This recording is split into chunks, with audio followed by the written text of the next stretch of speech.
Baru-baru ni ada satu kes kematian yang melibatkan 4 orang pelajar daripada University of Idaho yang ditemui mati di tempat yang sama, iaitu dalam satu rumah yang berdekatan dengan universiti diorang. Pembunuhan ni berlaku pada 13 November 2022 di Idaho. Mangsa terdiri daripada 4 orang. Semua ni daripada pelajar universiti kat Idaho tu lah. Yang pertama, Ethan dan dia punya makwa dia, Zana, dan 2 orang lagi kawan perempuan dia, iaitu Maddie dan Kylie. Macam mana pembunuhan ni berlaku kan? Diorang berempat ni menyewa dalam satu rumah yang sama. Tapi ada 2 orang lagi yang menyewa. Jadi total semua 6 orang menyewa di rumah yang sama. Rumah ni ada 3 tingkat and berdekatan dengan diorang. 2 orang yang terselamat duduk kat tingkat pertama. Tingkat kedua, Zana dengan Ethan duduk kat situ. Dan tingkat ketiga, Maddie dengan Kylie. So nak dipendekkan cerita, pada malam kejadian tu, diorang semua ni pergilah keluar sebab cuti kan. Keluar,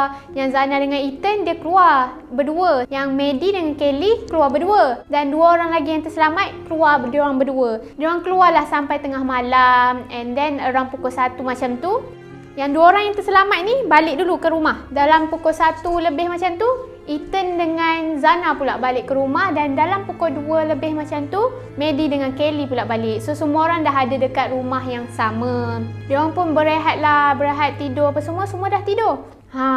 Inilah berlakunya diorang telah dibunuh pada pukul around 4 pagi macam tu. Yang mana seorang lelaki bernama Brian, suspek ni lah, dia juga pelajar U. Tapi dia bukan U yang sama lah, U lain. Dia pecah masuk rumah diorang ni melalui pintu sliding pukul 4 pagi. Dia masuk, dia pergilah tingkat 3. Yang mana tingkat 3 tu ada Maddie dengan Kylie. Dia masuk je, dia tikam banyak-banyak dekat Maddie dengan Kylie. Dua-dua meninggal di tempat kejadian. And then, kan ada 2 orang yang terselamat kan? Waktu kejadian tu, yang terselamat tu ada dengar bunyi macam bising, menjerit apa semua. Dan dia keluarlah dari bilik dia kat pintu. Dia tengok macam tak ada apa pun. Waktu tu bising tu macam terhenti. So dia assume tak ada apalah. Dia masuklah bilik semula. Waktu dia masuk bilik tu lah, si Brian suspek ni turun pula ke tingkat 2. Pergi ke bilik Ethan dengan Zana. Waktu tu jugalah dia bunuh Ethan dengan Zana. And then yang terselamat ni dengar juga bunyi kali kedua, bising-bising macam tu. Dia pun keluar sekali lagi. Keluar dari bilik, tiba-tiba dia ternampak kelibat lelaki berpakaian hitam dan pakai mask berlari keluar dari rumah tu ikut pintu sliding. Dia kata dia nampak macam lelaki tu kening tebal tu je dia nampak. Dia nampak dan dia takut, dia terus masuk ke bilik semula. Dia kunci pintu, dia kurung bilik dia dalam tu beberapa jam. Dia tak keluar langsung sebab dia panik dan takut dan tak tahu nak buat apa. Sampailah pukul 11 pagi hari tu, barulah dia call polis. Jadi gap masa kejadian dengan dia call polis tu lama lah kan. Jadi tak ada peluang untuk dia orang ni selamat. 4 meninggal di tempat kejadian. Jadi pukul 11 lebih polis sampai ke tempat kejadian. Polis masuk, polis dah tengok diorang berempat mati dalam keadaan tertiarap dan berlumuran darah lah sebab ditikam bertubi-tubi. Polis juga buat check lah ada serangan apa-apa. Serangan seksual tak ada. Maksudnya diorang mati sebab tikaman tu je. Lepas tu polis juga menjumpai satu bukti yang mana ada satu sarung pisau telah ditinggalkan atas katil.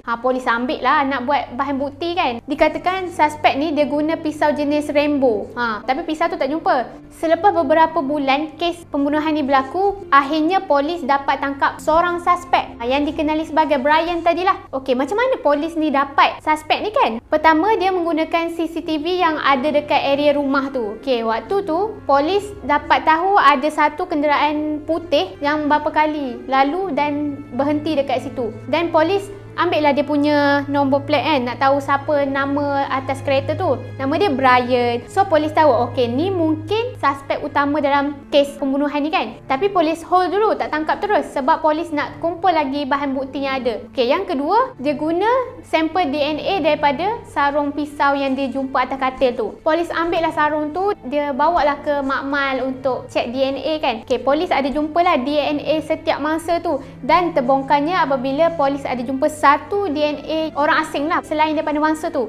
Tapi dia nak linkkan DNA tu dengan Brian tu kan. So polis pergi ke rumah parent Brian ni. Waktu tu Brian balik ke rumah parent dia ni. Polis dia tengok lah kan gerak-geri Brian ni. Okay, waktu tu lah dia ambil sampel DNA daripada tong sampah dari rumah Brian punya parent ni. Dari situlah dia orang dapat DNA match dengan DNA asing yang ada di sarung pisau. Jadi lepas tu dia pun tangkaplah si Brian ni. Selain tu juga polis Idaho ni dia jejak lokasi phone Brian ni. Pada hari kejadian, lokasi phone Brian ni ada berdekatan dengan tempat kejadian pembunuhan tu. Maka waktu tu memang Brian ada kat situ lah. Tapi kes masih dalam siasatan dan motif pembunuhan pun kita tak dapat tahu lagi kenapa si Brian ni bunuh 4 orang pelajar daripada University Idaho ni.